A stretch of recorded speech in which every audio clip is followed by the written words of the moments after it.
l'apéro, de l'athérosclérose. Je récapitule quelques éléments importants sur quoi éventuellement on peut poser des questions à l'examen. L'athérosclérose, c'est vrai qu'actuellement on préfère le terme d'athérothrombose, parce qu'en général, l'athérosclérose toute seule ne se manifeste pas cliniquement. Alors c'est l'athérothrombose qui se manifeste cliniquement. D'accord? Donc, quand il y a une fissuration et une thrombose, c'est elle qui est responsable de ce qu'on va voir dans la pathologie cardiovasculaire. L'athérosclérose est quelque chose qui peut être là, asymptomatique, s'il n'y a pas de complications. Ça, c'est le premier élément. Deuxième élément, je vais montrer un petit peu dans l'anatomopathologie, les éléments importants pour l'athérosclérose. C'est quoi? Il a été dit, deux éléments. Le LDL, qui rentre surtout qui s'oxyde, donc pénétration et oxydation de LDL, c'est important, et les macrophages qui rentrent aussi. Donc ces deux éléments, quand ils rentrent, effectivement, ils vont aller constituer la strie lipidique et le noyau lipidique. Donc si on a posé question, l'élément important à retenir, pénétration de LDL, oxydation de LDL et macrophage et surtout la formation de la strie lipidique qui va se compliquer de l'adhésion. Deuxième élément, qu'est-ce qui se passe après? Il y a les cellules musculaires qui vont migrer pour faire quoi? La changement musculaire, effectivement, et c'est à partir de là qu'il y a quelque chose qui va faire saillir à l'intérieur de la vague, et ça donne la plaque. D'accord? Mais cette plaque, elle restera asymptomatique tant qu'elle n'a pas encore arrivé à quel seuil? Ça peut être aussi une question. À quel seuil? On peut vous donner des seuils, effectivement. Quel seuil, à partir duquel la symptomatologie fonctionnelle peut arriver? Autre chose qui peut compliquer, c'est la rupture. Le phénomène aigu, c'est la rupture. Ce qu'on vient de dire tout début, c'est ce qu'on va faire tout de suite, qu'on va traiter ensemble, l'encore stable. On n'a pas encore de rupture. Une fois la rupture est là, c'est le syndrome coronaire aigu. C'est le cours de la prochaine fois. Autre chose, donc une fois qu'il y a une rupture, c'est le sang qui va se coaguler. Qu'est-ce qu'on fait nous pour éviter les anticorps? Parce que c'est les plaquettes qui sont parce que ce sont les plaquettes qui sont là et qui démarchent, qui commencent le phénomène d'agrégation et de thrombus intravasculaire. Donc, grosso modo, ce sont les éléments clés à retenir dans l'athérosclérose. Je sais que vous avez fait ça, je ne sais pas l'année dernière ou cette année en a 4, mais nous, on a deux visions complètement différentes. Les anatomopathologistes vont vous traiter l'athérosclérose avec toutes les cellules, toutes les modifications, et nous, on la traite avec la réponse de manifestation clinique ou pas manifestation clinique et pour comprendre. Pourquoi on donne des statines? Pour éviter effectivement la évolution de LDL. Pourquoi on donne des anti-agrégants plaquettaires? On aura un cours à part, on donne les anti-agrégants plaquettaires. Il n'y a pas que l'aspirine, il y a d'autres anti-agrégants plaquettaires qu'on va traiter cette année. Parce qu'actuellement, c'est vraiment la cardiologie qui évolue et c'est plus les statines tout seul. Et aussi, pourquoi on traite les facteurs de risque cardiovasculaire? Parce que ce sont eux, entre guillemets, à l'origine de l'athérosclérose, sachant bien que ce ne sont que des hypothèses, des multiples hypothèses, entre autres, les facteurs de risque cardiovasculaire qui participent. Donc, on va enchaîner avec le prochain cours. Oui.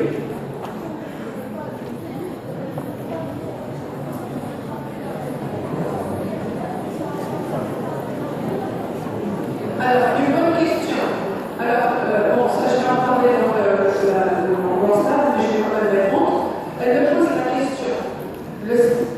Ce qu'on vient de dire, on a parlé de l'athérosclérose, de l'athérothrombose.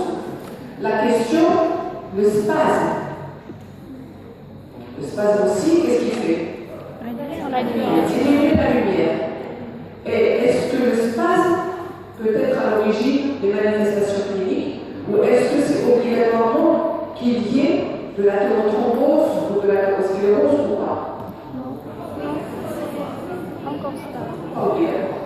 C'est vrai que l'athérothrombose, c'est l'élément numéro 1, mais le spasme peut être présent dans les cellules normales cliniquement. C'est vrai qu'au niveau anatomopathologique, on n'a pas d'idée, mais on sait que tout le monde, vraiment tout le monde, fait de l'athérosclérose dans la vie.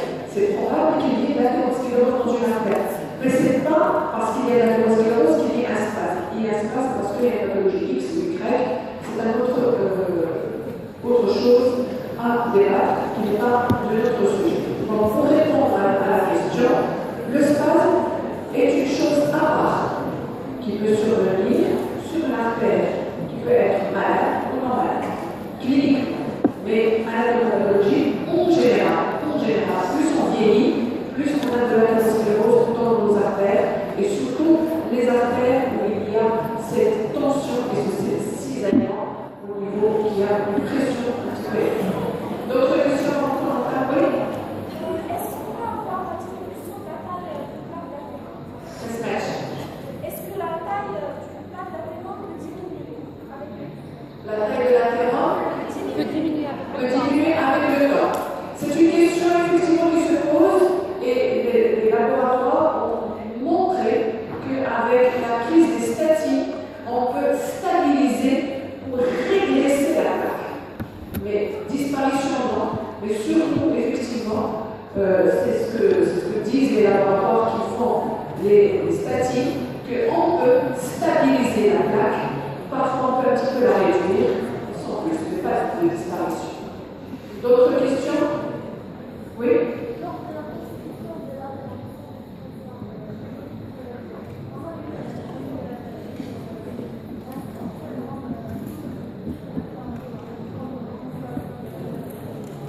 Non, la CFP, elle n'est pas obligatoirement une inflammation. Mais l'athérosclérose, ce n'est pas obligatoirement au niveau général, c'est au niveau local. L'inflammation locale de la thrombose. On ne peut pas, tout le monde n'a pas un CRP élevé. Sinon, ça veut dire que nous tous, on a des plaques, pas des plaques, on a de l'athérosclérose. Mais nous tous, on n'a pas un CRP élevé. C'est bon? D'autres questions à de prochain sujet? D'accord.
Mais à notre stade, je ne vais parler que de l'engorge stable. coronaire stable. Une maladie coronaire stable, c'est tout stable, ça veut dire qu'il n'y a pas de syndrome coronaire aigu. C'est-à-dire, toute maladie, toute atteinte coronarienne sans syndrome coronaire aigu. C'est-à-dire qu'il n'y a pas de ST+, il n'y a pas de ST-. Donc c'est ça, grossièrement, la maladie coronaire stable. Elle se manifeste comment? Par une souffrance, par une ischémie myocardique en cas d'effort, pas à l'état de base. C'est-à-dire, à l'état de base, le patient ne se plaindre de rien du tout, mais c'est une ischémie si le patient fournit un effort. Et ils ont tous un seul but, c'est qu'il faut éviter l'apparition d'un événement secondaire. C'est quoi l'événement secondaire? C'est les syndromes coronaires aigus. Donc c'est ça pour dire la maladie coronaire stable. Maintenant, qu'est-ce que c'est que l'angor stable? C'est quoi l'angor stable? Ça, on l'a fait l'année dernière en sémiologie. C'est une douleur angineuse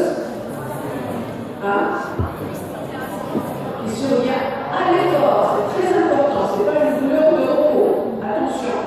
Donc c'est une douleur thoracique angineuse qui survient à l'effort et qui s'arrête à l'arrêt de l'effort. Il y a un autre effort, c'est le stress émotionnel. Donc l'effort physique ou l'effort émotionnel. Et autre chose, donc elle s'arrête à l'arrêt de l'effort ou très bien, je n'avais pas entendu ça tout à l'heure, c'est ça la définition de l'angor stable. Un angor stable, c'est une douleur typiquement déclenchée par l'effort ou un stress avec une réversibilité complète, vraiment complète. C'est pas le fond douloureux ne persiste pas à l'arrêt de l'effort ou la crise des dérivés du fait de la crise.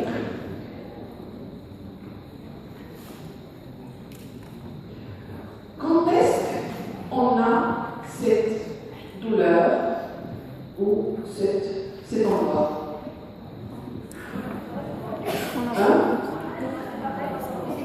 D'accord, mais grossièrement, quand il y a un déséquilibre entre les apports et les besoins, tout à fait, quand il y a un déséquilibre entre les deux, ça peut apparaître. Tout ça, on va le voir.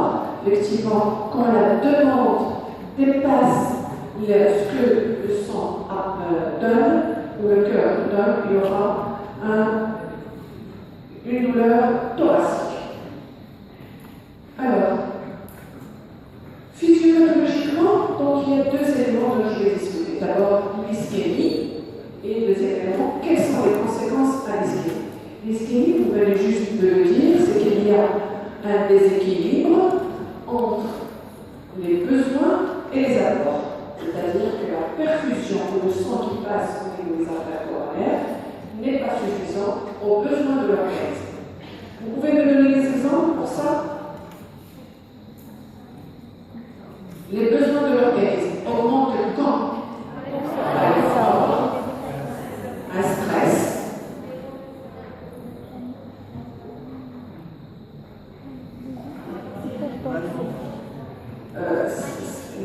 oui et non, parce que l'anémie c'est beaucoup plus hémodynamique, oui. Donc il y aura un travail plus important. Quand il y a une tension au niveau de la paroi, une paroi vraiment comme l'hypertension artérielle, il y a une hypertrophie de la paroi, donc la quantité de sang n'est pas suffisante. Effectivement, c'est que quand les besoins d'oxygène augmentent, quand il y a la fréquence cardiaque accélérée, quand il y a une contractilité importante, ou quand la tension de la paroi est importante. Donc les besoins augmentent. Et quand est-ce que les apports proviennent par où?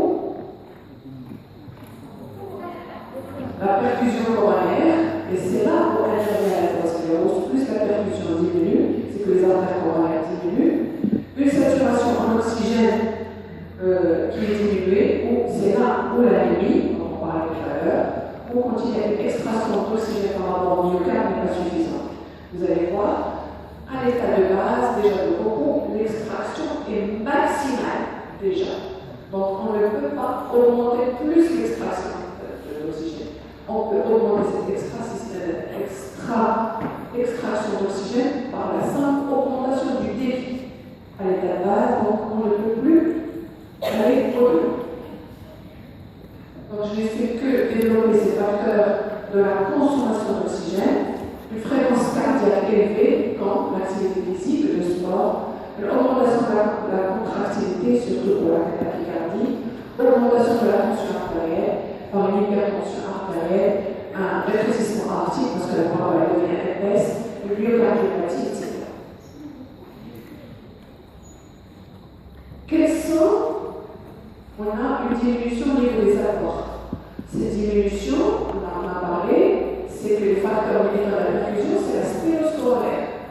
C'est l'élément principal dans la sténosporaire, dans la diminution de la perfusion.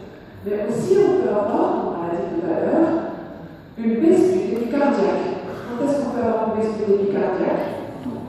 Dans l'insuffisance cardiaque, le patient peut faire de l'endort, parce qu'il y a une diminution de la quantité de sang qui arrive à ce niveau-là.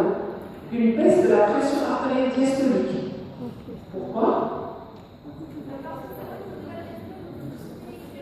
Très bien. Effectivement, parce que c'est au niveau de la diastole que s'effectue le remplissage des artères coronaires.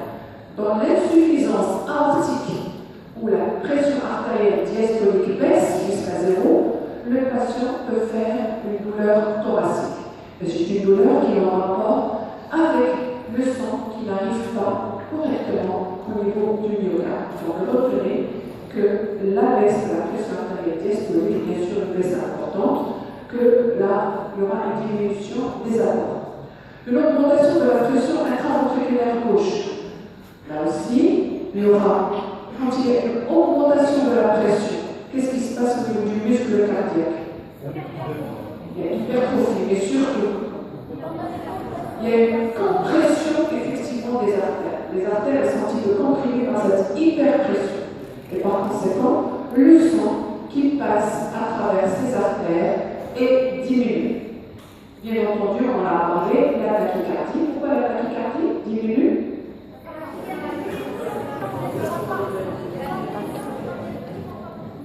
Très bien, parce que dans la tachycardie, il y aura la phase diastolique qui diminue. Et pendant la phase diastolique, la quantité de sang sera insuffisante. Donc souvenez-vous de ça, c'est que pendant la diastole que le remplissage se fait, et la tachycardie se fait au début au dépend de la diastole. Et si il y a diminution de la diastole, par conséquent, diminution du remplissage au niveau des artères coronaires, et par conséquent, une diminution de la circulation coronaire. C'est pas quelque chose de mécanique, mais c'est de hémodynamique. Donc il faut essayer de garder en tête, tout malade tachycarde risque de faire une douleur thoracique. C'est pour ça d'ailleurs, dans le traitement du syndrome coronaire de façon générale, qu'est-ce qu'on essaie de faire? Diminuer la fréquence cardiaque par quoi? Par les débats. Tu passes en cardio? Très bien. Effectivement, donc parmi les éléments à faire baisser, pour calmer le cœur, c'est de donner des traitements pour baisser la tachycardie. Deuxième élément pour les apports, c'est l'extraction d'oxygène. Donc, comme je l'ai marqué ici, elle est invariable parce que déjà l'extraction elle est maximale. Alors, comment on peut augmenter l'extraction d'oxygène? Il y a un seul